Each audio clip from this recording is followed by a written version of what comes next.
arranquemos y pues le damos la bienvenida a Claudia Ivonne, quien es nuestra jefe de estudios económicos en la Presidencia Nacional. Es una economista y tiene una trayectoria bastante importante en distintos sectores. Podemos decirles que tiene una maestría en la Universidad Nacional y que, digamos, es nuestra abanderada en todos los temas económicos desde la Presidencia Nacional. Además, ha trabajado, y tú me corriges, en el DNP. Entonces, pues súper bienvenida a este chat, que para nosotros es muy importante mantener actualizados a todos nuestros afiliados en esta situación de coyuntura que es tan compleja y que está presentando, digamos, tantas inseguridades y tantos inquietudes para el sector de la construcción, y yo creo que a nivel general para todo el sector económico mundial. Muchísimas gracias, te damos la bienvenida y todo tuyo. Bueno, muchas gracias, Alexandra, por la invitación. Pues como ya Alexandra mencionó, como ya la gerente mencionó, el vicepresidente está ocupado un poco en una reunión de consejo gremial. Él se suponía que iba a estar en esta reunión, pero bueno, nos va a acompañar apenas pueda, digamos, soltar aquel tema del consejo gremial. Como ya había mencionado Alexandra, la coyuntura de ahora nos preocupa no solo a nosotros en el sector de la construcción, sino a todo el país y la verdad a todo el mundo. Realmente hay mucha incertidumbre de lo que pueda pasar con esta pandemia, pero lo que estamos tratando de hacer en Camacol es como identificar qué es lo más importante o cuáles son aquellos factores que debemos hacerle seguimiento para poder prever un poco cómo va a ser el resto de 2020 y cómo nos va a afectar a nosotros en el sector edificador.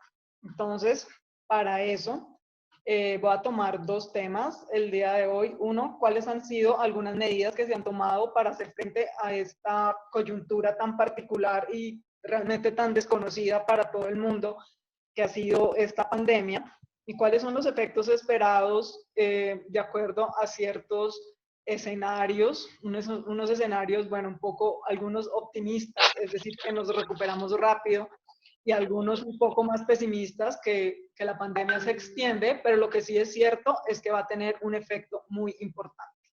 Bueno, en términos de medidas nacionales, mediante el decreto 417 de 2020, es el decreto el decreto presidencial con el cual se decreta la emergencia económica, social y ecológica en todo el país.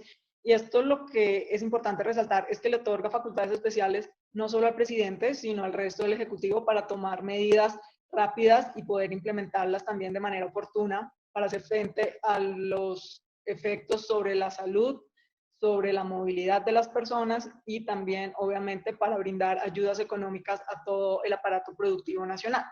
¿De dónde sale esa necesidad? Uno, o la necesidad de dar ayudas económicas al aparato productivo. Uno, porque en Colombia tenemos una tasa de informalidad laboral bastante alta, y también porque las empresas del país suelen ser entre pequeñas y medianas. No son muchas las grandes empresas del país, según la definición que se tiene en términos de posición de activos y número y valor de las ventas anuales. También esta coyuntura de los precios del petróleo, que han sido bastante o han tenido una tendencia a la baja bastante marcada en los últimos meses, y esto a un país como Colombia, que produce y exporta petróleo, claramente le afecta muchísimo en cuanto a sus finanzas públicas.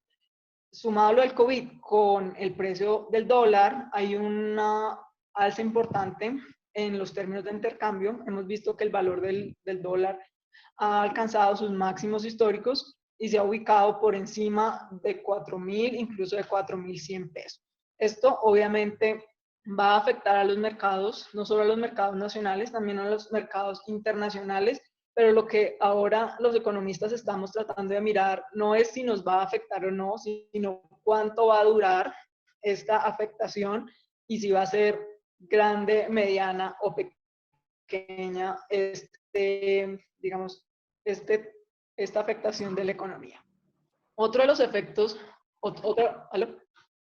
¿Aló? ¿Me oyen bien? Bueno. Hola Ivonne, sí te escuchamos. Estamos escuchando, Ivonne. Bueno, listo. Vale, perfecto. Entonces, otra de las medidas importantes que se tomó desde el Gobierno Nacional están plasmadas en el decreto 444 del 21 de marzo y son las medidas económicas o parte de las medidas económicas, generalmente las que tienen que ver con liquidez en el mercado. En este decreto se crea el Fondo de Mitigación de Emergencias, o FOME, y sirve para atender los recursos, o para proveer de recursos al sector salud, que claro, es el más necesitado y el que está en mayor estado de emergencia. También estos recursos, o este fondo más bien, se nutre de recursos que vienen del Fondo de Estabilización, del Fondo de Pensiones Territoriales, también se nutre con recursos del presupuesto de la Nación, con rendimientos financieros, entre otras fuentes de financiamiento. También vale la pena decir que este fondo FOME va a ser administrado por el Ministerio de Hacienda y Crédito Público. Ahora, ¿qué va a pasar con este fondo de ahorro del sistema de regalías? El FAE va a prestar a la Nación cerca del 80% de los fondos que tiene, y eso se los va a ir como repagando la Nación al fondo en pagos acordados de aquí hasta 2023. Bueno, voy a seguir. En términos de los efectos esperados, creo que me voy a detener ahí un poco y voy a hablar de las medidas que se han tomado también para el sector de edificaciones. Creo que cambié la pantalla, o si no. ¿Aló? ¿Aló? Ivonne, te Sí, estamos perfecto. escuchando bien. Dale proyectar la pantalla completa. ¿Cierto? Algo pasó con la pantalla. Un momento.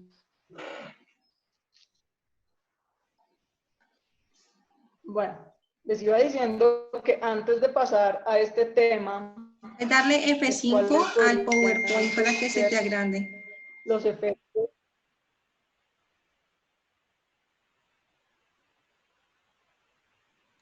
Ok, Claudio, ya vimos la pantalla ¿Ya? perfectamente. Yo lo veo normal. Sí, ya la estamos viendo perfectamente. Continúa. Bueno, entonces, antes de hablar de los efectos esperados, también quisiera abordar un poco el tema de las medidas que se han tomado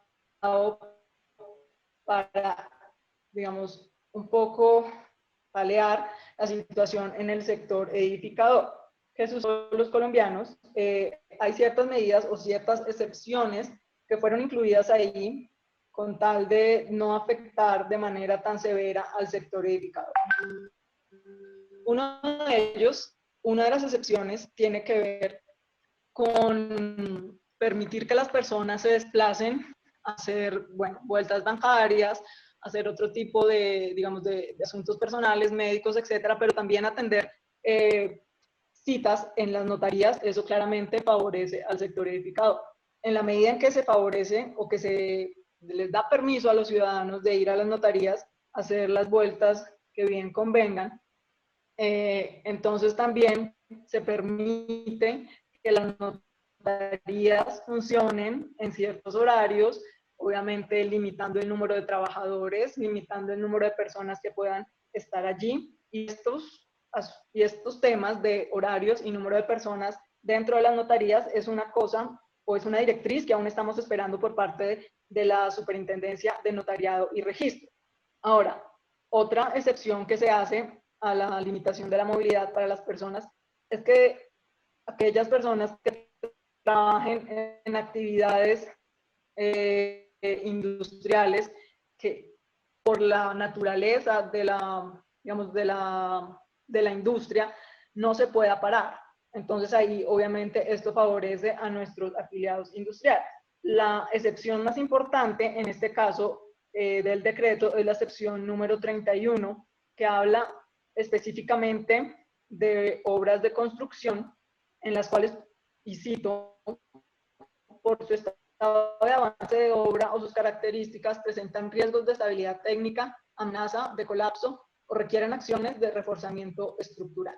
Esto quiere decir que hay una posibilidad para que, según se determine en cada ciudad y según lo determine cada compañía constructora, no necesariamente paren totalmente las obras de construcción, sino que se puede dar una posibilidad de que vayan las personas que trabajan en obra y atiendan las necesidades estructurales particulares de, digamos, de esa construcción. También hay una excepción para la construcción precisamente por la emergencia sanitaria de COVID-19. Ahora, eso es lo que ya salió en el decreto. Son las excepciones que salieron en el decreto para tratar de, digamos, de mitigar los impactos en el sector construcción y en otros sectores tal como el bancario. Ahora, Camacol también está, digamos, tratando de hablar, pues está en su, mejor dicho, en su permanente comunicación con los distintos niveles de gobierno.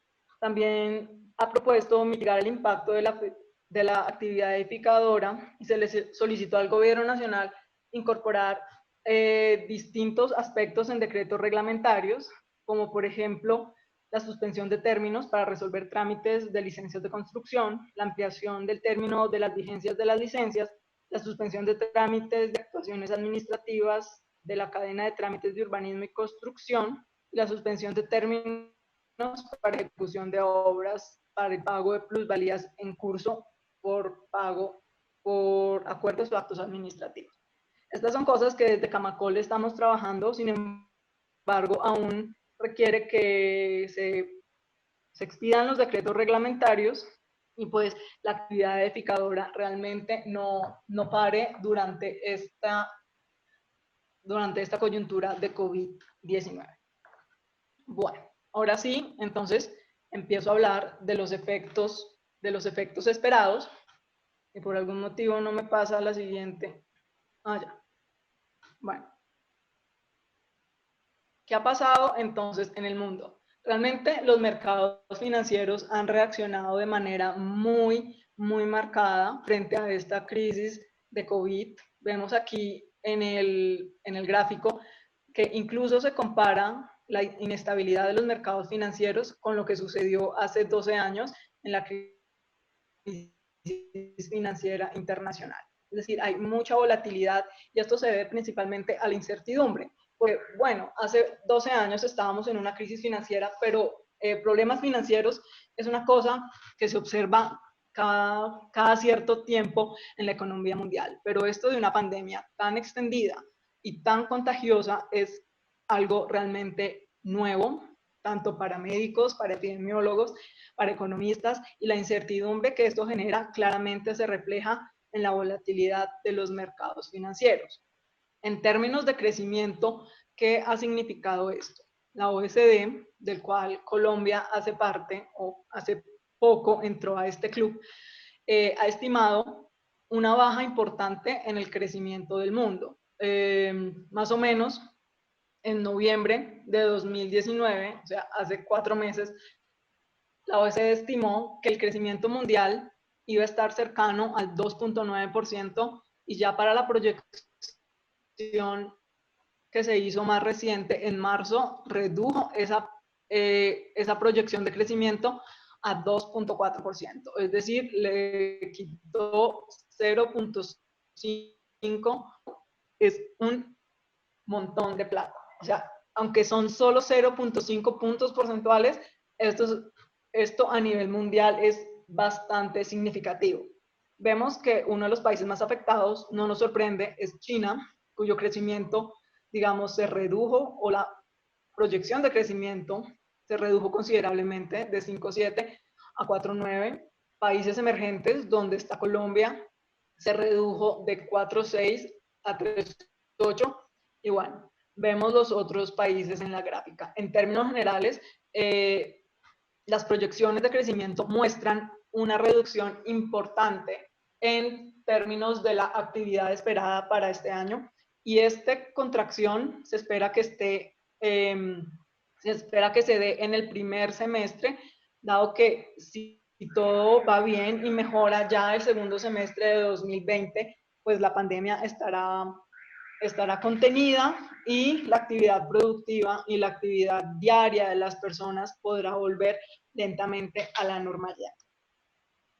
Ahora, hablando de crecimiento, y esto es muy importante para nosotros en Colombia, dado que Estados Unidos es un socio comercial importante. En la gráfica anterior veíamos que se reducía la proyección de crecimiento para todo grupo de países, para el mundo, para los países desarrollados, para los países en vías de desarrollo. Pero ¿qué pasa con Estados Unidos? Que es, sobra decirlo, la economía más importante del mundo y un socio comercial importante para Colombia. De acuerdo a las estimaciones del Banco Central de Estados Unidos, hay una posibilidad importante de recesión en Estados Unidos para el 2021. Esto se lo atribuyen obviamente a la pandemia mundial y a la crisis del petróleo o a la guerra de precios del petróleo que está en este momento cursando Rusia y los países de la OPEP. Entonces, el hecho que Estados Unidos tenga posibilidad importante de entrar en una crisis, no en 2020, pero sí en 2021, va a afectar obviamente a la economía colombiana y en general a la economía mundial, dado que todas las exportaciones, sobre todo de bienes que se hacen para Estados Unidos, se van a ver afectadas. Ya para hablar de Colombia, entonces, ¿qué proyecciones de crecimiento se tienen?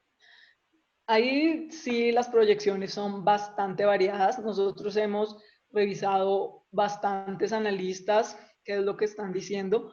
Este es por un ejemplo, y es solo un ejemplo, no obviamente está uno sujeto a todo lo que, a cómo se desarrolle día a día el asunto con el COVID. Y algunos analistas dicen que el crecimiento de Colombia puede ser incluso de 0%, y ese es el caso de Corfi Colombiana. Otros analistas son más positivos y dicen que si la economía colombiana se recupera rápido, el crecimiento podría pasar de un esperado al principio o un esperado inicialmente en 2020 de 3.4 a un 2.8, o sea, todavía estaríamos en un terreno positivo en términos de crecimiento, pero muy por debajo de lo que inicialmente se había proyectado para 2020. Eso en términos de un escenario positivo, un escenario optimista. Los otros escenarios un poco más pesimistas, es decir, que la pandemia se expanda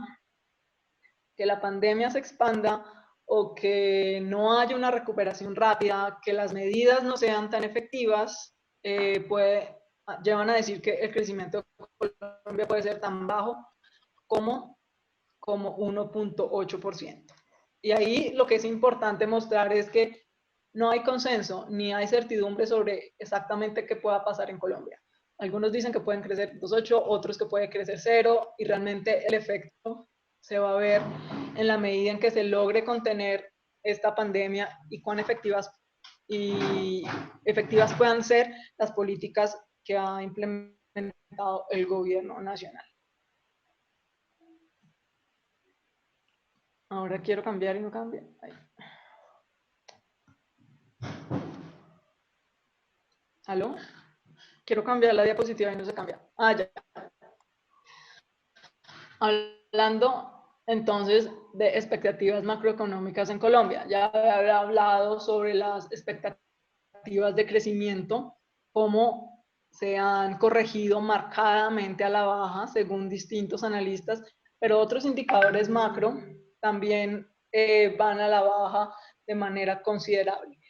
La inflación se espera que se reduzca levemente, unos 0,3 puntos porcentuales. En términos de la TRM, sí esperamos que aumente, y pues eso ya se ha hecho claro durante los 3 primeros meses del año. Y en cuanto a la tasa de intervención del Banco de la República, esperan que se aumente levemente Yo personalmente no creo que así suceda, dado que lo que hay o lo que demanda actualmente el aparato productivo nacional es bastante liquidez, y subir la tasa de interés realmente no está en línea con ese objetivo. Ahora, ¿qué puede pasar en términos del sector construcción? Aquí tenemos una tabla. Aquí tenemos una tabla de los proyectos que están en construcción en el país, en nuestras 19 regionales, y cuáles de ellos podrían verse, digamos que, afectados en la medida en que eventualmente se requiera parar las obras por unas semanas. Vemos que en Valle, en particular, de acuerdo a los datos de Coordenada Urbana, tenemos 126 proyectos en construcción, lo que significa 21.700 unidades en construcción que podrían potencialmente verse afectadas por, digamos, por una cuarentena un poco más prolongada. Para el país tenemos 1.900 proyectos en construcción, lo que significa alrededor de 238.600 unidades, y lo que equivale a cerca de 19 millones de metros cuadrados en construcción, y el valor de esa construcción es alrededor de 53.400 millones de pesos. Y si esto llegara a suceder, se verían afectaciones en el empleo para cerca de 477.000 personas ocupadas en estos proyectos de construcción.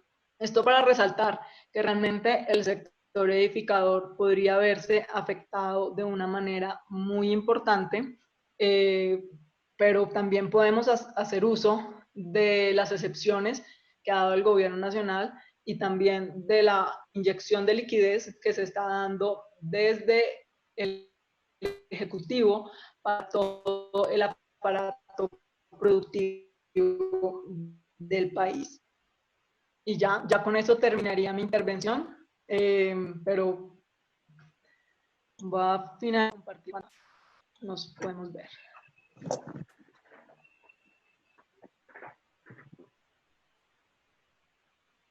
Ok, Adriana, te agradecemos muchísimo tu intervención. Yo creo que las dudas son todas. En este momento, de parte de todos los afiliados, pues yo creo que estamos navegando en un mar sin rumbo en este momento, porque no sabemos exactamente, y como diariamente está saliendo tanta normatividad, pues creo que estamos en una situación bastante compleja, económicamente hablando. Entonces, pues sí quisiéramos, ese es un resumen bastante ejecutivo de la situación que está afrontando, pero digamos que la primera pregunta que yo quisiera lanzar en esta segunda parte de esta conversación es, hemos venido teniendo, digamos, algunos comunicados de parte de las entidades financieras sobre apoyo a los distintos sectores económicos del país. Sin embargo, consideramos que el impacto real, aparte de los 1.000 y pico, 1.900 proyectos que tenemos en este momento, o que nos acabas de mostrar en tu diapositiva, pues es contundente. ¿Qué se proyecta? Y no solamente para caer en, digamos, en el proceso negativo, porque independiente de esta situación, en 3 o 4 meses, cuando esta coyuntura evolucione de otra manera, seguramente vamos a encontrar con que el sector de la construcción debe ser el sector líder para poder reactivar una economía. ¿Qué están considerando ustedes desde la Presidencia Nacional con respecto a las proyecciones de lo que podría tener pasada esta coyuntura el sector de la construcción?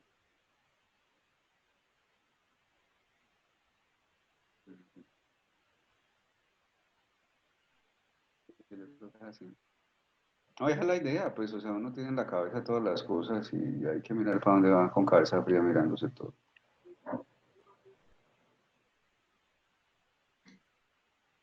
Aló, ay, no veo dónde está la reunión. Un momento.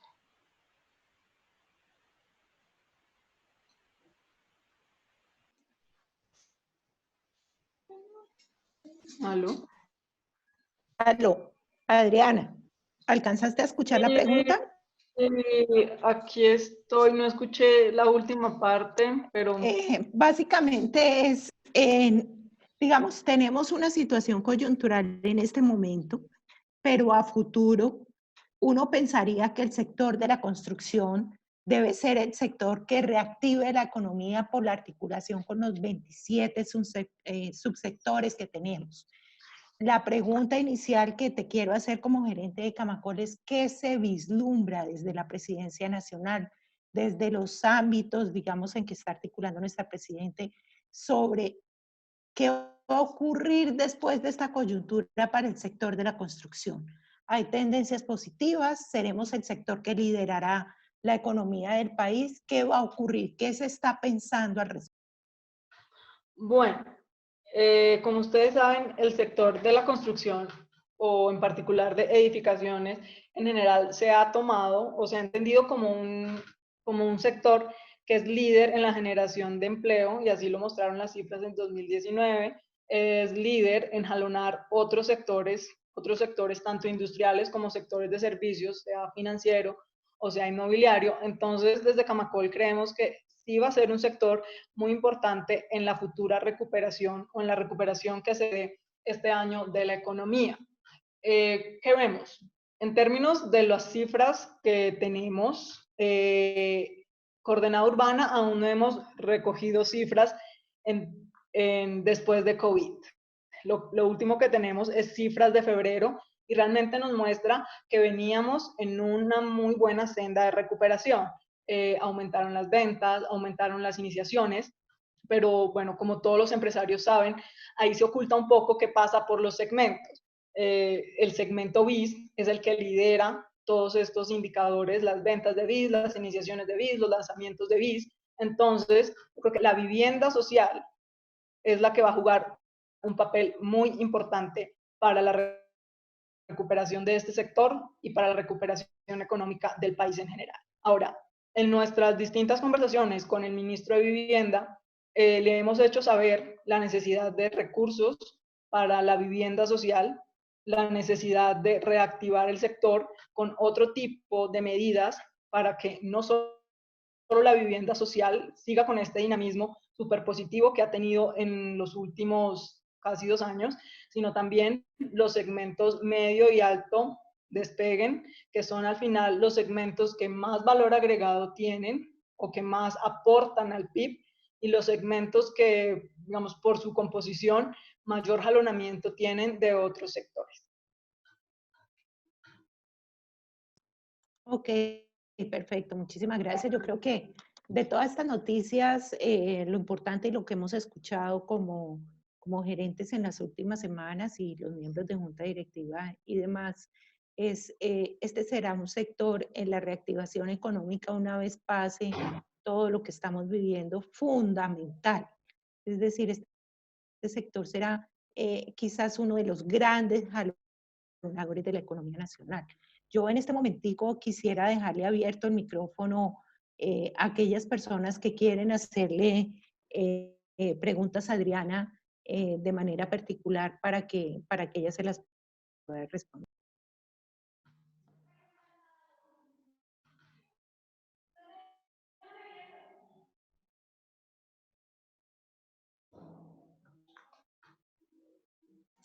Si alguien desea hacer alguna intervención, por favor, lo puede manifestar por el chat para habilitarle el micrófono.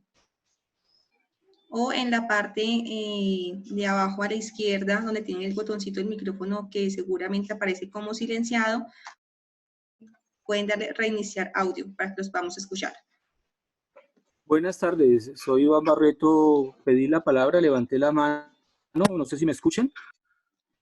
Sí, señor. Sí, señor. Te escuchamos perfecto, Iván.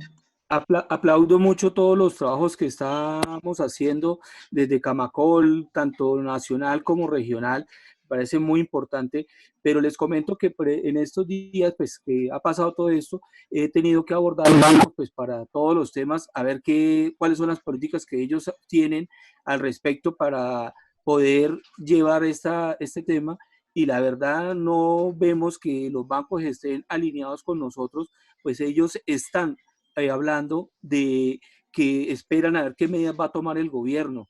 Dicen que van a revisar cada caso particular, cada empresa particular, pero no hay una política que pueda definir qué se va a hacer, unos aplazamientos de los créditos, poder que esos créditos constructores que a todos nos pesan, poderlos llevar a mucho más largo plazo, nos condonen intereses o algo, y realmente vemos que no lo tienen tan claro los ejecutivos, gerentes regionales que nos atienden a nosotros. Entonces, pues me parece importantísimo que a través de Camacol miremos a ver a nivel nacional qué salvamento va a dar a los bancos, porque a su vez creo que esos son los que se van a transmitir a nosotros, porque por el momento, como les digo, ella ha tocado 4 bancos y realmente no tiene unas políticas claras para poder ayudar en este proceso que estamos viendo todos, y pues todos tenemos empleados. Usted es un gremio, como ustedes muy bien lo manifiestan, genera mucho empleo,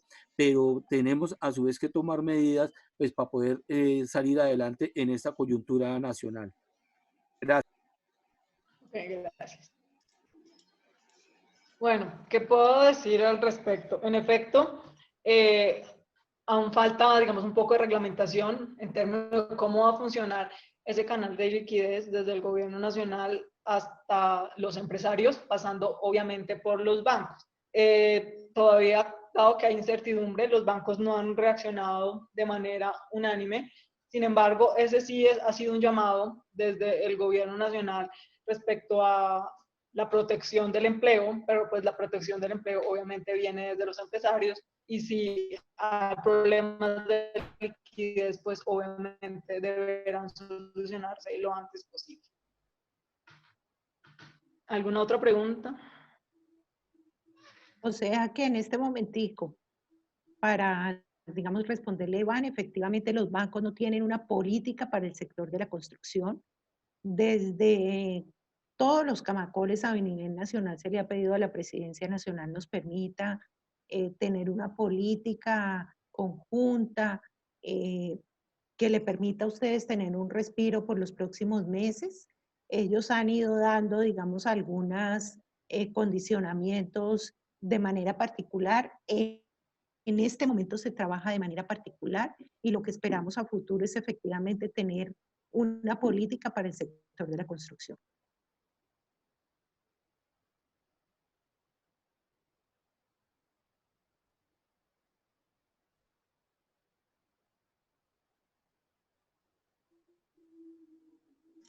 Si alguien más está interesado en hacer un aporte, formular alguna pregunta, alguna inquietud, por favor, hacerlo saber por el chat o activar el micrófono para que puedan intervenir.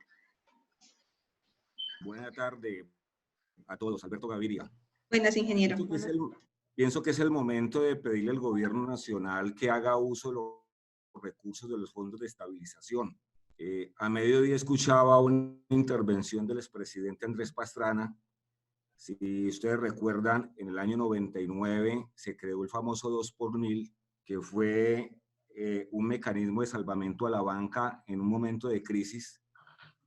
Y esos recursos de fondo de estabilización, muchos de esos recursos aún están allí disponibles, y creo que es el momento de usarlos para no solamente salvar el sector de la construcción, sino la economía en general. Entonces creo que nosotros tenemos todos los elementos para pedirle al gobierno un salvamento, porque efectivamente, como lo dice Alexandra y Adriana, la construcción es un motor primario de la economía. Pues frente a eso tenemos que unir filas. Gracias. Ok, de fondo de estabilización o sea, de 4x1000, los fondos de estabilización de la cartera hipotecaria. Bueno, el caso sí, es cierto que en esta coyuntura, pues como había mencionado antes, que es totalmente nueva y desconocida no solo para Colombia, sino para el mundo entero, esto de la pandemia, digamos, global, es totalmente novedoso, en el mal sentido de la palabra. Sí deben tomarse o sí deben usarse estrategias también novedosas. hay distintos fondos y pues desde Camacol estamos en permanente diálogo con el gobierno nacional para que no solo el efecto en el sector construcción sea mitigado, sino también el efecto en todos los sectores del país, también el efecto para el gobierno nacional. Y esto no es menor en la medida en que las familias son las que impulsan el consumo, y el consumo en una economía nacional. En la economía nacional es, digamos, hace parte muy, muy importante del PIB. Ahora, ¿por qué las familias son importantes también para el sector construcción? Obviamente porque son las familias las que invierten en vivienda. Entonces, siempre que se puedan usar, para redondear la pregunta ya, siempre que se puedan usar fondos, sea fondo de estabilización de la cartera hipotecaria, que también se creó en el contexto de la crisis de 1999, u otros fondos que, digamos, no sean prioritarios su uso y se puedan canalizar para toda la mitigación de los efectos del COVID. Obviamente será una propuesta que desde Camacol llevemos al gobierno nacional. En el chat nos están preguntando, Adriana, si se tiene alguna estimación de cuánto puede durar esta crisis. De Oscar Vázquez, ¿sí? Dice, vale, la vida será fundamental para la reactivación económica del país. Eso es válido. Desde el gobierno nacional se podrán destinar los recursos necesarios, pero ¿dónde ejecutarlos a la luz de la normatividad local o nacional si no se facilita la generación de suelo para BIS, post-emergencia, tardaremos años en recuperarnos?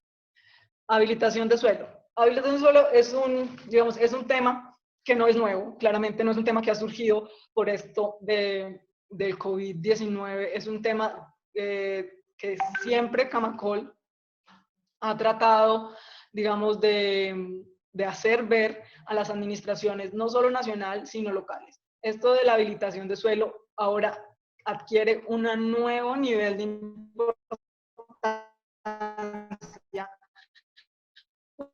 porque realmente es necesario. O sea, sin suelo no se puede construir ni BIS ni nada en absoluto. Entonces, esto va a ser un tema que claramente hagamos para mitigar los efectos del COVID y más bien para reactivar de manera rápida la economía, pero vuelvo y repito, es un tema que desde siempre hemos tenido en Camacol como crítico para el desarrollo no solo de las ciudades, sino del país. Bueno, otra pregunta? Ya se conectó Edwin Chiribi, ya nos está escuchando, ya está conectado con nosotros, o sea que también quienes deseen hacerle alguna pregunta a nuestro vicepresidente de Desarrollo Sectorial de Camacol a nivel nacional pueden hacerlo.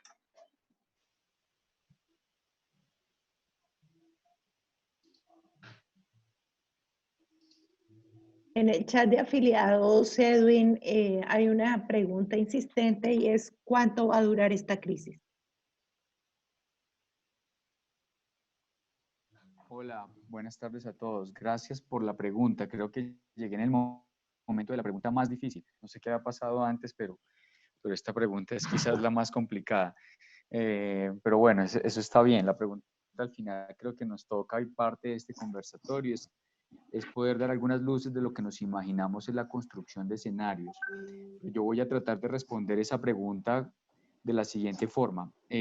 Lo que hemos hablado con el gobierno nacional, claramente el margen que se tiene previsto de duración de la crisis, pues cubre en principio dentro del periodo de emergencia sanitaria el 13 de abril. Sin embargo, nos han contado que más o menos en esa fecha vamos a tener el pico o el volumen más alto, el nivel más alto de aceleración en el contagio posible. Eso querría decir que si las medidas que se están adoptando en este momento digamos, de aislamiento preventivo obligatorio funcionan, a partir de ese momento no vamos a tener un decrecimiento inmediato, vamos a lograr una estabilización en el número de personas que se contagian y después de eso, si las medidas siguen funcionando o si esta apuesta de medidas restrictivas siguen funcionando, empezaríamos desde el punto de vista de la evolución de la epidemia a tener un resultado diferente. No obstante, desde el punto de vista y la complejidad económica claramente se va a extender mucho más allá. Yo creo que ninguno de los analistas ha analizado esto con una lectura diferente a que esto va a extenderse o que nos va a afectar de manera muy fuerte en términos del crecimiento y la actividad económica en general en el primer semestre del año. Probablemente Ivonne les contó algo al respecto, pero las expectativas de crecimiento este año en muchos casos es de crecer la mitad, pero en muchos otros casos la lectura es que vamos a crecer a una tasa cercana al 0%. Y buena parte de eso se concentrará en el primer semestre del año. Ahora, ¿de qué dependerá el ritmo de reactivación de la actividad económica en el segundo semestre? Y yo creo que hay varios factores a tener en cuenta. Lo primero es cómo se vean afectados los principales elementos que determinan, digamos, el crecimiento de la economía. Si se logra tener un repunte favorable desde el punto de vista de la evolución de la epidemia y eso se traslada en confianza del consumidor y una mejor perspectiva del consumo que representa el 60 o 70% de nuestra economía, entonces yo creo que el rebote en el segundo semestre puede ser mejor. Sin embargo, yo creo que va a ser a lo largo de este año una permanente incertidumbre sobre los temas de inversión, sobre la volatilidad de los mercados, sobre una tasa de cambio mucho más cercana a los 3.900 o 4.000 pesos y unas expectativas de crecimiento que a todas luces van a ir muy paso a paso. Hablábamos con el equipo que quizás esta crisis va a tener una particularidad y es que como su naturaleza viene más desde el freno de actividades por restricciones de orden normativo, es decir, por restringir la actividad económica para no generar, digamos, nuevos focos de contagio, el liberar la actividad probablemente permita que, a diferencia de otras crisis que pueden tener una duración más larga en tanto afecta componentes estructurales del canal real o del canal financiero de la economía, puede tener uno puede tener una lectura dentro de lo difícil que va a ser esto para la economía, mucho más favorable. Ahora, desde el punto de vista del sector, uno que esperaría, normalmente, las crisis que afectan muy fuerte el consumo de los hogares e impactan de manera directa la certidumbre de los hogares, pues también tienen un efecto que se multiplica sobre la decisión de compra de bienes durables y bienes semidurables, dentro de los que claramente entra la vivienda. Y en ese sentido, se hace muy importante tener una perspectiva de recuperación nuestra mucho más alineada, pero mucho más conservadora que quizás la de otros sectores. Viendo algunos reportes que preliminarmente se han hecho, para nosotros los volúmenes de inversión que se afectan son muy fuertes. Yo solo les pongo el ejemplo. Para nosotros el hecho de parar 19 días, eso puede significar desde el punto de vista de la solo comercialización de vivienda, algo cercano a 3 billones de pesos. Parar 3 billones de pesos del total de actividad que comercializamos en un año, eso es un 10%. Pero también desde el flujo de las entregas, de los inicios de proyectos y del costo que tiene suspender las obras para el valor agregado de la actividad, son de unas magnitudes importantes. En 19 días, nosotros en promedio comercializamos 12.000 viviendas en el país, porque veníamos de meses de 17.000 unidades mensuales. Entonces, para hablarles de la duración, es una gran, digamos, incertidumbre todavía y seguramente se podrá ir viendo en la medida que evolucione las medidas que se están tomando, pero desde el punto de vista de lo que puede uno discutir un poco con el gobierno nacional, las medidas que se están adoptando de restringir la mayor parte de las actividades económicas y productivas, lo invitan a uno a pensar que, y así es un poco la lectura, que en la medida de la evolución de la epidemia, se vayan liberando ciertas actividades y se pueda ir retornando de manera gradual. Es decir, el choque más fuerte en principio desde el punto de vista económico deberían ser estos 19 días y luego de manera gradual para lograr sostener y mantener la estabilidad de la economía podría empezarse a dar después de ese periodo.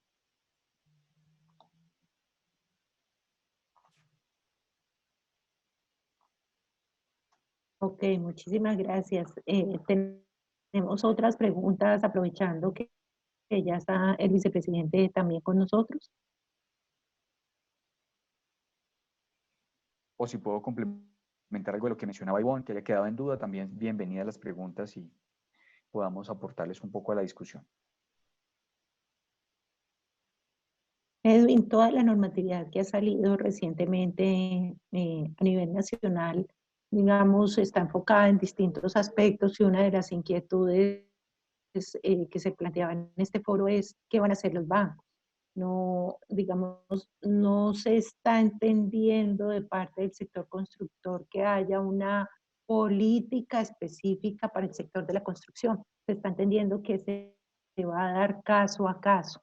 La inquietud que nos hacen algunos de los afiliados es cuándo vamos a tener o si se va a presentar esa política que nos permita al sector de la construcción tener un alivio económico por parte de las instituciones financieras. Gracias, Alexandra. Yo creo que la pregunta es muy pertinente por varias cosas. La primera, la política, en principio, las dificultades que enfrenten los sectores, pues tienen elementos transversales que seguramente impactan a todos. Entonces, desde el punto de vista de la regulación financiera, casi que sería muy complejo pensar en que tengamos una política específica para el sector de alivios en materia de obligaciones financieras. Eso yo creo que es bueno ponerlo sobre la mesa, pero también pensar en un escenario de esos es difícil. Lo segundo, y creo que en eso es importante mencionarlo, hoy se discutía en el marco del Consejo Gremial Nacional con el viceministro de técnico de Hacienda, cuál es la lectura y cómo los bancos van a jugar en esta coyuntura tan compleja. No solamente para nuestro sector, sino para todos los sectores de la economía y para las personas que tienen obligaciones financieras. Entonces, el primer punto fue que la Superintendencia Financiera emitió unas circulares, unas circulares regulatorias, digamos, que establecen sobre las entidades financieras y les permiten actuar con un margen mayor de flexibilidad en cualquiera que sea la redefinición de las obligaciones financieras de sus deudores, hablando desde prórrogas, reliquidaciones o refinanciaciones, periodos de gracia, suspensión del pago de intereses y o de capital. Ahí hay una margen de acciones importantes que de manera abierta cada banco ha venido ofreciendo, digamos, sobre sus clientes, pero también poniendo unas cartas iniciales sobre la mesa. ¿Por qué el tema del caso uno a uno cobra sentido? Y yo también los invito a pensar un poco, digamos, en el contexto macro de la necesidad de tener un sector financiero estable que garantice la estabilidad. Es porque primero no todos los sectores de la economía van a tener, no van a poder honrar sus obligaciones y eso, digamos, debe preservarse como una de las pilares fundamentales de la estabilidad económica. Pero lo segundo es porque una vez habilitado lo que se establece desde la regulación de la Superintendencia Financiera, permite que los bancos, sin tener que recalificar sus créditos y sin tener que provisionar en todos los casos, provisionar esos créditos implica mayores requerimientos de capital, puedan redefinir condiciones con sus deudores. Por eso el análisis de cada caso y en la respuesta que nos han dado es analicemos la situación de cada empresa, cada deudor o cada compañía de tal forma que a solicitud de los deudores se pueda redefinir la mejor forma de salir avante de la situación de deuda. Ahora, en esto llevamos 5 días y la discusión es bastante profunda sobre el tema, pero un decreto que estableciera, por ejemplo, en el caso extremo, no se cobran los intereses, no se cobran, eso en la práctica probablemente lo que restringe más es el canal de crédito porque genera una posición de riesgo adicional para los bancos y en muchos casos lo que se va a necesitar para sostener la actividad productiva o para sostener las nóminas y la operación básica de los proyectos, de las empresas, será liquidez. Entonces hay que verlo desde los dos puntos de vista. ¿Qué es conveniente y qué funcionaría para salir como cadena de valor adelante del tema? Pero yo los invito a que revisaran y si tú, Alexandra, se los puedes compartir a los afiliados y a las personas que están conectadas, el grupo, digamos, lo que compilamos de las medidas que quieren adoptar los bancos como primeras señales de beneficios respecto a las obligaciones financieras para cada modalidad de crédito y para cada tipo de deudor. Entonces, yo creo que ahí, haciendo un balance uno a uno, acercándose a las entidades financieras, hay una lectura favorable. Ahí no se agota el tema de la financiación. El tema de la financiación va a tener dos componentes importantes adicionales. El primero tiene que ver con las líneas de redescuento a través de Bancoldex y a través de Findeter, que se buscará que bajo el sistema de banca de segundo piso, pero también mediante la asignación de créditos operando como banca de primer piso, puedan inyectarle liquidez a las empresas en créditos con condiciones absolutamente blandas o que permitan, digamos, una mejor adecuación a la caja, a las dificultades de caja que van a tener las compañías. Y lo segundo es que el gobierno nacional, entre hoy y mañana, emitirá una serie de decretos digamos, o hará algunos pronunciamientos sobre la capitalización del Fondo Nacional de Garantías.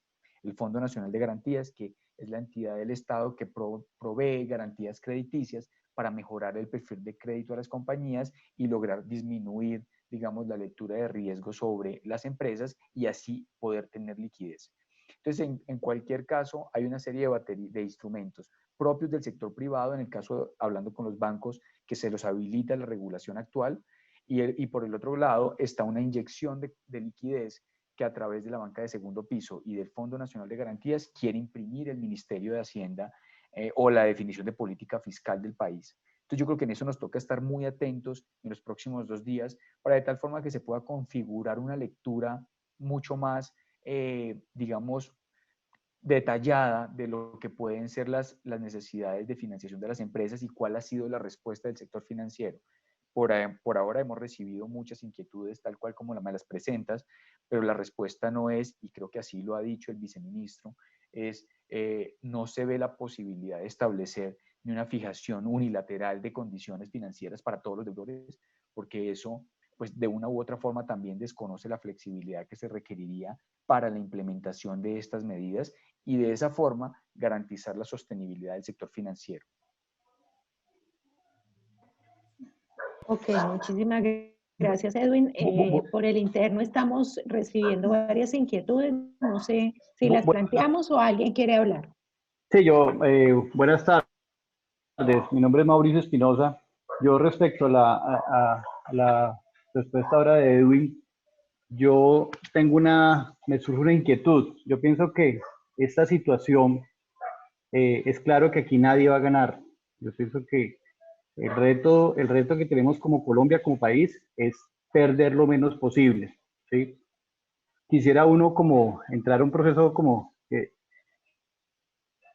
de hibernación y dentro de unas semanas, meses, pudiéramos como despertar de esto y que todo siguiera lo más normal posible. Pienso que ese sería ese es el reto que deberían tener el gobierno nacional.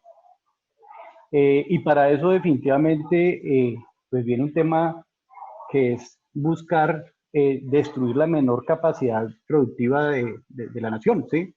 Entonces, la inquietud va un poco a lo que mencionaste ahora de que era muy riesgoso entrar a establecer políticas y condiciones del área de las financieras, de todos los bancos, pero yo pienso que mientras el gobierno no asuma una posición mucho más radical frente al sector financiero, frente a toda la economía, corremos un gran riesgo que entramos en el tema de la especulación. Desafortunadamente cada uno va a empezar a ver las situaciones a su punto de vista, y yo creo que en ese escenario nosotros sí corremos un gran riesgo de entrar a destruir buena parte de nuestra capacidad productiva. Entonces, pues no sé, yo dejo la inquietud porque yo pienso que, vuelvo y le digo, el reto de esto es poder que en unas semanas podamos volver a una normalidad con todo lo que más se pueda de Colombia todavía funcionando. Si no, creo que vamos a estar en buenos problemas y nos demoraremos mucho tiempo más en volver a la normalidad. Mauricio, muchas gracias por su intervención y creo que compartimos la lectura. Yo creo que es importante leerlo así y ojalá dure lo menos posible esta situación tan compleja. Yo creo que en el fondo, al ser una situación que afecta de manera transversal la economía, es importante también entender los márgenes de acción que pueden tener el gobierno y en general la política económica. Simplemente le menciono dónde se puede actuar y cómo se puede actuar, y seguramente la idea será ver en la evolución que tengan las medidas que se adopte, dónde se tiene que reforzar. Grave sería de pronto quemar todos los cartuchos de manera de entrada sin tener certeza si eran o no necesarios y termine siendo peor, digamos, que la enfermedad. Le voy a decir 2 cosas. La primera es, uno, en efecto, lo que debería buscar en estas situaciones es garantizarle la gasolina a la economía y a todos los sectores productivos. Y normalmente bajo la vía regulatoria lo que se busca o lo que se logra es, con este tipo de medidas de carácter, digamos, unilateral, en la que defina cuál es la actuación de un sector productivo o un sector financiero que hace parte del mismo sector económico de la economía, es restringir esa gasolina. Entonces voy a apretar unas condiciones en las que seguramente la recuperación me va a tomar más tiempo. Pero hay medidas de orden fiscal, que es inversión pública, hay medidas de orden monetaria, que serían todas las que está adoptando el Banco de la República para, esperemos, reduzca tasas, pero también las inyecciones recientes de liquidez a través de la monetización de deuda pública y privada, y otra serie de instrumentos como los que están adoptando el sector financiero para flexibilizar condiciones en las que creo que el conjunto de medidas debe funcionar. Y en ese sentido también desde el Consejo Gremial se proponen muchas acciones de tipo tributario, que es donde se puede actuar también para mejorar la caja de las compañías. Entonces la receta no es única, y uno obviamente entiende que la lectura inicial de las compañías y en general de las personas es cómo vamos a honrar las obligaciones financieras. Y al analizar la contraparte, se piensa directamente que restringir, digamos, o a través de un decreto establecer que se congelan las obligaciones financieras puede ser la mejor salida en el corto plazo. Yo creo que hay que verlo con un conjunto de instrumentos, y mi lectura, un poco más mi lectura personal, creo que las medidas en los tres frentes que le menciono, lo fiscal, lo monetario para tener mayor liquidez y las acciones de regulación financiera, están encaminadas a eso. Toca probar si sirven, y creo que en eso nos funciona mucho la retroalimentación que los afiliados a través de las regionales nos puedan dar. Decir, mire, las líneas, por ejemplo, de redescuento no nos funcionan, o las líneas o el tema de las garantías crediticias no funcionan, o definitivamente no estamos viendo una solución en el canal de crédito, o no hay una transferencia digamos, natural de las tasas de interés al costo financiero de las obligaciones. Todo eso nos funciona mucho más para poder, como gremio, llevar propuestas y fortalecer esas medidas. Pero comparto plenamente su reflexión, y también, digamos, lo invito a pensar un poco más en esa serie de medidas y la oportunidad de irlas adoptando de tal forma que se desestabilice lo menos posible la economía. Ok, gracias. Bueno, abrimos el micrófono. Tenemos varias preguntas que nos han hecho los afiliados por el chat. ¿Abrimos el micrófono o quieren que lo leamos?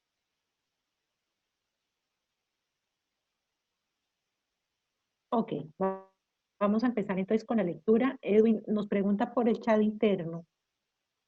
Hay una preocupación grande con respecto a la incidencia que va a tener el valor del dólar en los proyectos de construcción, especialmente en los proyectos de vivienda de interés social, por los insumos que utilizamos. ¿Qué se está proyectando al respecto desde la Presidencia Nacional y el impacto que puedan tener en estos proyectos? Gracias, Alexandra, por la pregunta. También es una pregunta muy relevante y hace parte de eso que probablemente lo hablaron con Ivonne hace un ratico, y probablemente hace parte de la configuración de la discusión actual de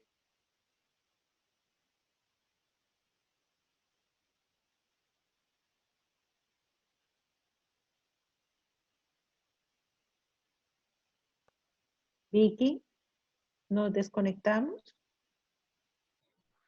Ya Aló, busco qué pasó. Aló, Edwin. aló. Ahora, ahí me Edwin. escuchan, perdón. Sí, se te fue la voz, pero ya, listo, retomemos. Le contestaba a Alexandra. Entonces, muchas gracias por la pregunta, pero en efecto, el tema de la tasa de cambio y los efectos que hemos visto en la devaluación es algo que tenemos que considerar. Si ustedes ven las gráficas, era impensable pensar en un dólar por encima de 4.000, pero así como también era impensable pensar en un precio de petróleo por debajo de los $30 el barril. Luego, esa configuración de efectos es un efecto adicional o una causa adicional de desestabilización económica. ¿Cómo impacta eso? Tener una tasa de cambio flotante nos permite que los ajustes de las cuentas externas del país se den de manera mucho más suave y gradual. Sin embargo, obviamente, como todo, siempre en la tasa de cambios hay ganadores y perdedores. Ahorita nuestra lectura es hay más perdedores que ganadores. Ganadores normalmente cuando existen industrias que pueden exportar, pero ahorita seguramente las condiciones de exportación por un mercado externo deprimido y por las dificultades logísticas actuales, no hay oportunidades ahí. A la hora de importar bienes e insumos, siempre tenemos, digamos, dentro de la canasta básica de consumo del sector, más o menos un 20% se importa del total.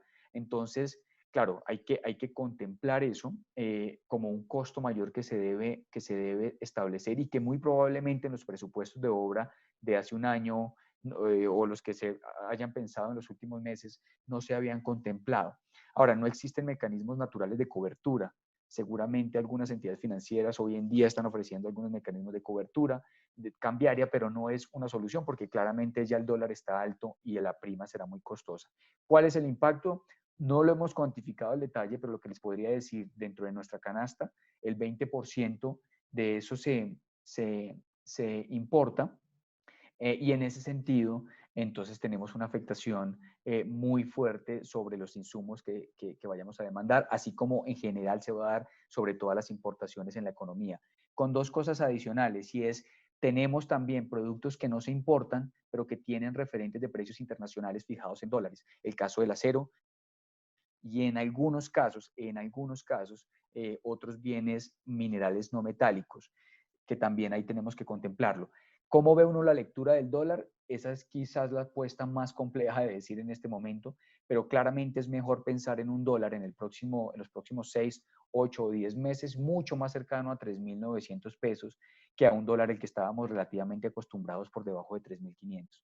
Si esto de pronto esclarece un poquito más el panorama, pero sí hay que contemplar un costo no previsto en la canasta básica de insumos del sector derivado del fenómeno de...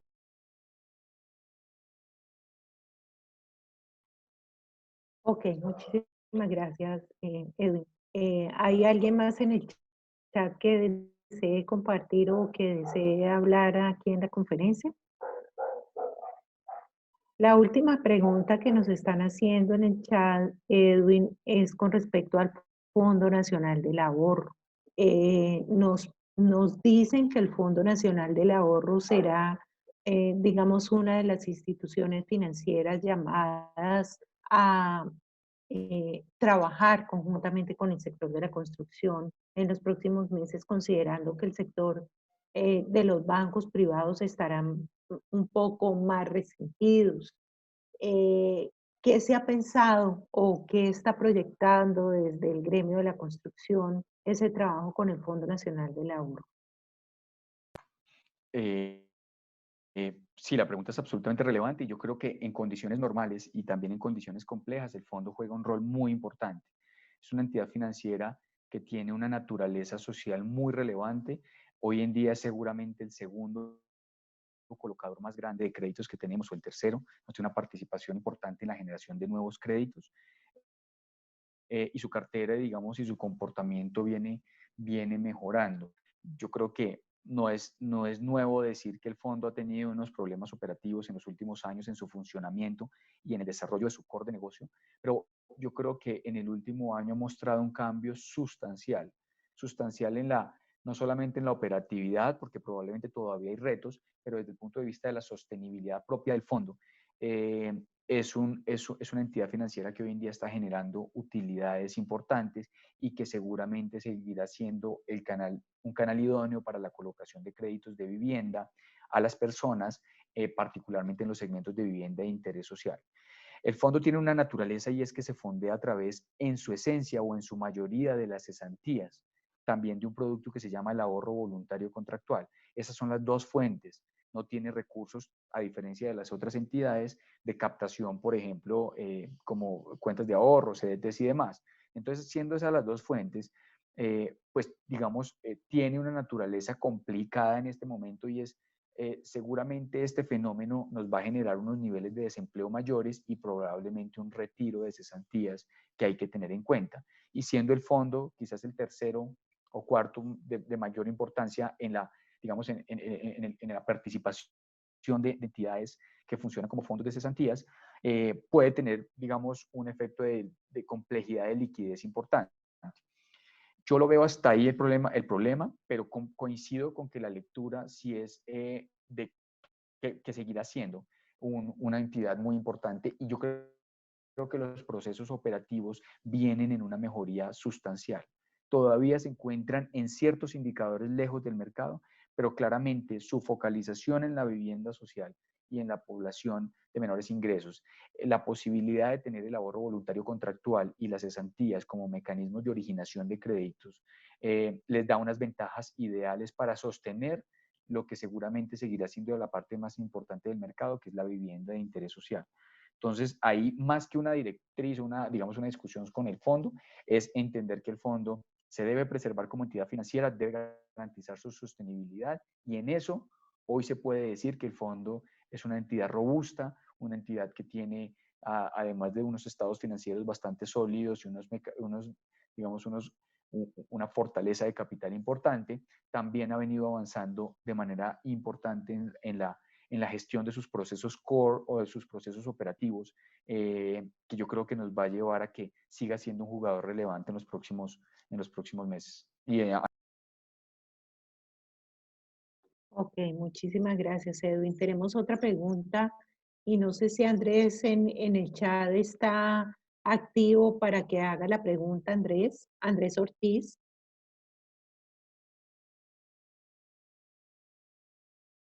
Ok, lo que nos pide Andrés Ortiz, Edwin, es responderle una inquietud sobre las excepciones. En el decreto nacional tuvimos unas excepciones muy concretas que nos hablan en qué momento pueden, digamos, ir los constructores a las obras con unos reforzamientos estructurales. Creo que es el artículo 30, el ítem 31, no lo recuerdo Así bien, es, el 30. pero tenemos correcto, tenemos una excepcionalidad particular para el sector de la construcción. Andrés nos está preguntando si esa excepción es en general para continuar obras o es una excepción estrictamente para los temas que trae el artículo 30. Muchas gracias por la pregunta, Andrés, y porque además creo que es absolutamente relevante. Y la respuesta no es una única, digamos, no es, debe entenderse, digamos, bajo las siguientes ideas. La primera es, cuando nosotros hicimos nuestras propuestas de por qué considerábamos que las obras en un momento de cese generalizado de actividades era importante darles un margen de actuación, pues claramente se pensó en los ítems que están establecidos dentro de esa excepción, que es básicamente preservar la estabilidad de obra, reforzamientos estructurales en los casos necesarios, pero también las obras o acciones o intervenciones que requieran los proyectos constructivos para evitar su riesgo de colapso estructural total o parcial.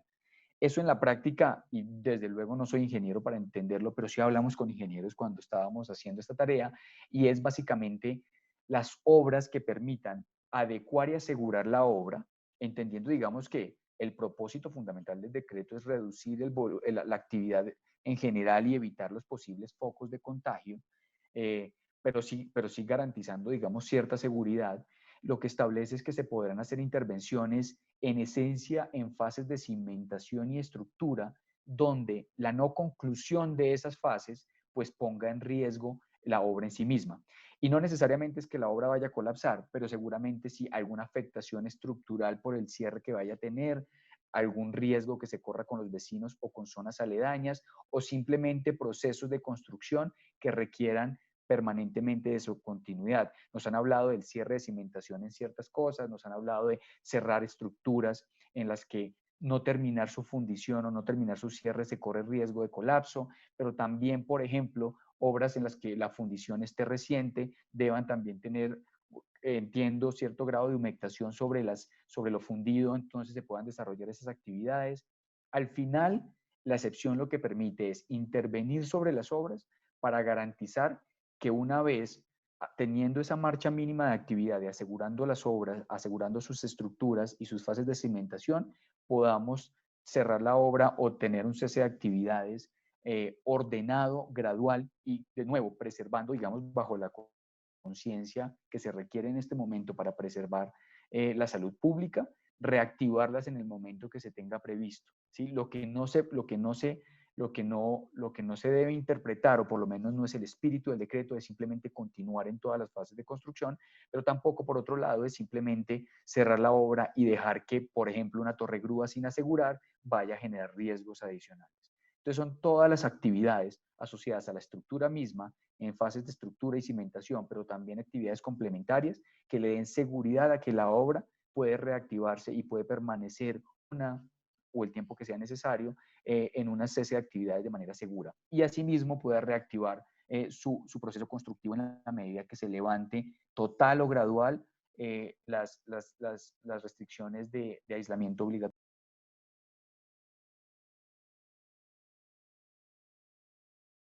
¿Aló? Aló. Es que se nos pues, se cortó el audio. Oh, ok.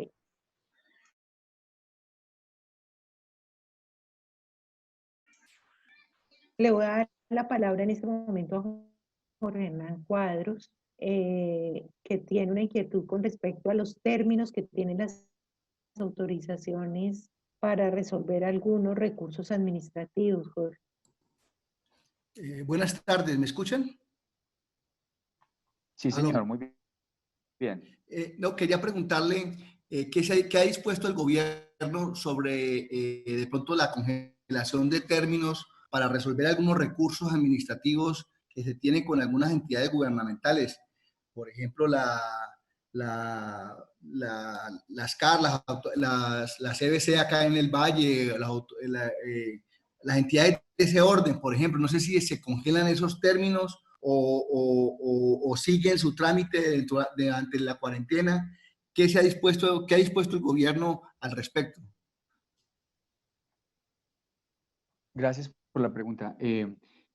Hay como dos frentes, o hay, digamos, varias acciones que estarían encaminadas a todos los procesos que tienen que ver con urbanización y construcción en materia de suspensión de términos.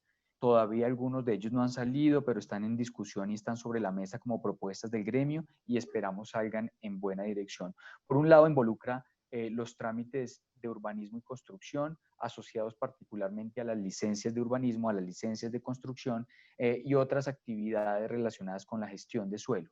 Hay una buena parte de esas determinaciones que claramente dependen de las autoridades locales y de los trámites locales que seguramente el decreto o estos artículos no van a cubrir de manera plena y será entendiendo ese cubrimiento de términos que las autoridades locales así puedan proceder. También existe un tema de flexibilización de elementos contractuales que permitiría que los contratos entre privados, el caso de compradores y vendedores, pero también el caso de proveedores y las empresas, puedan, sin necesidad de acudir al caso fortuito por la emergencia económica, puedan flexibilizar las cláusulas contractuales en materia de entregas y todo lo que eso permita que le dé un poquito más de flexibilidad a eso. Y por otro lado, hay una serie de propuestas desde el Gobierno Nacional, desde el Consejo Gremial Nacional, pero en general de otros sectores, de suspensión de términos administrativos ante las autoridades tributarias que, digamos, también estén acordes con el cese de actividades y estén acordes con esta, digamos, parálisis institucional que vamos a enfrentar en los próximos días. Entonces, la respuesta es sí se ha pensado, son varios frentes de acción, no necesariamente es uno, tendrá elementos de orden local, elementos de tipo reglamentario asociados al sector, pero también otros tributarios, y yo creo que aquí la tarea será en las próximas días ver cómo evolucionan esos decretos y estar muy pendientes para poder usarlos de manera efectiva y que les dé tranquilidad a las compañías que los términos esencialmente van a tener suspensiones, aplazamientos o prórrogas adicionales a las que van a poder acceder. Ok, muchas gracias. Bueno, pues creo que no tengo más preguntas. No sé si en el foro alguien más quiera participar. Bueno, Edwin. Hay preguntas todavía, Alexandra. Hugo Ramírez. Ok. Entonces le damos la palabra a Hugo para que por favor nos cuente cuál es su inquietud. Bueno, pues leámosla, que él la escribió en el chat. En vista del impacto negativo del COVID-19 al gremio constructor, ¿qué ha pensado el gobierno nacional en cuanto al impacto negativo que también tendrán las cajas de compensación familiar del país, donde uno de sus motores principales es la asignación y entrega de subsidios de vivienda, además de la gestión que hacen algunas para impulsar la construcción de vivienda tipo BIS y BIP. Lo expuesto encaminado a la importancia de las cajas de compensación familiar tienen en la estabilidad económica de cada región, donde el gobierno nacional ya debería estar trabajando en las políticas encaminadas a apoyar la estabilización de dichas entidades a corto, mediano y largo plazo. Hugo Ramírez formula esta pregunta. Sí, voy a tratar de responder porque está bastante amplia la pregunta, pero en esencia, desde el punto de vista de la política pública en materia de vivienda, hay como dos cosas importantes. La primera es, en la medida que la cadena de actividad funcione, los subsidios de vivienda seguirán desembolsándose. Es decir, en nuestras conversaciones permanentemente con el ministerio, la lectura es la ruta crítica en asignación de subsidios permanece. No hay ningún por ahora bloqueo institucional, pero seguramente vamos a tener un menor ritmo de entregas de vivienda, pues porque la actividad no va a estar en su plena, digamos, circulación de todo lo que implica en términos de notariado, registro, desembolsos de crédito y cobro de subsidios, pero por lo menos desde el punto de vista de la asignación y entrega de los subsidios no hay ninguna disposición de frenarlas. Lo mismo ocurrirá con las cajas de compensación en esa misma lectura, y ahora el punto será esperar cuando se suspenda o cuando se termine este periodo de aislamiento preventivo obligatorio, cómo se pueden reactivar y acelerar los procesos que durante los 19 días se vayan a represar. Eso será parte de la estrategia, pero también está en discusión ciertas medidas de política pública sectorial que incentiven la inversión en vivienda por encima de la vivienda de interés social. En eso todavía no les puedo dar mucho detalle, pero estamos trabajando en una serie de propuestas para poder reactivar la inversión en vivienda, teniendo en cuenta que vamos a tener un sector que va a asumir buena parte de esta contingencia y que se va a encontrar deprimido y va a necesitar estímulos para su reactivación. En la medida que eso se vaya cocinando o que se vaya desarrollando, que vayamos teniendo más avances sobre lo que estamos trabajando, con gusto les podemos ir contando. Ok, Edwin, yo creo que con esto finalizamos nuestra sesión de nuestras tertulias de los miércoles.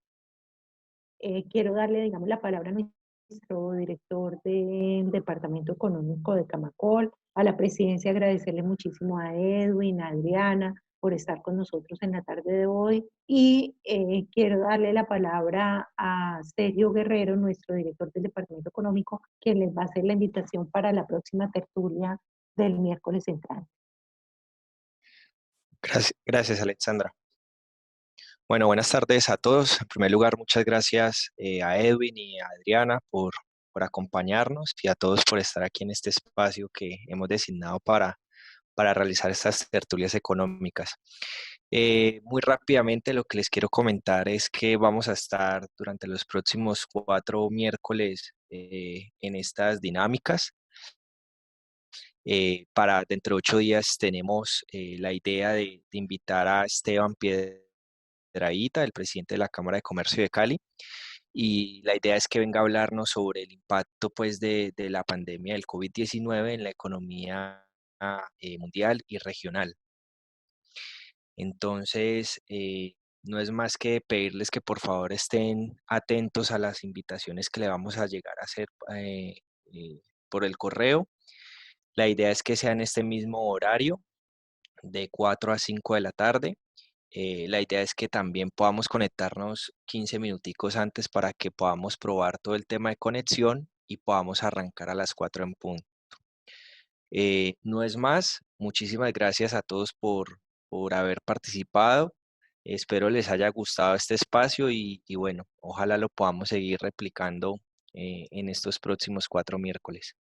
Bueno, muchísimas gracias a todas las personas que a las 5:26 se nos adelantó, se nos atrasó un poco el cierre, pero creo que era un tema fundamental. A Edwin, muchísimas gracias. Sabemos que estos han sido unos días duros con el gobierno nacional. A Adriana, muchísimas gracias por estar con nosotros. A todos los afiliados que están en el chat de afiliados y que los mantenemos, digamos, continuamente con información. Discúlpenos porque sabemos que mandamos muchísima información, pero no hay otra manera, digamos, de poderlos abordar y creemos que todos estos temas son fundamentales. Entonces, muchísimas gracias y quedamos atentos a que todos se conecten el próximo miércoles, donde esperamos tener a Esteban Piedrahita, presidente de la Cámara de Comercio de Cali, con su perspectiva y su proyección sobre qué va a pasar con la economía en los próximos meses en el país. Muchísimas gracias y feliz tarde para todos.